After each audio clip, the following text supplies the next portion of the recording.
Shelter's obviously not as good as it could be, but it's good as it's going to be tonight. I hang up my clothes and let them dry. My gloves are wet, boots are wet.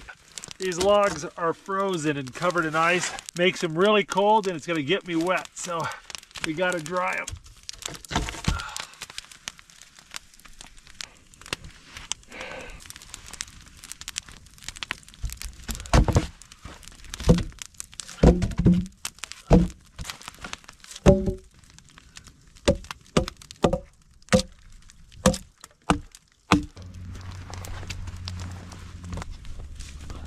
There you go, I brought some caribou hides to sleep on. I'm getting old, I need padding. Brought along a buffalo hide too as a blanket. Oh. Whew.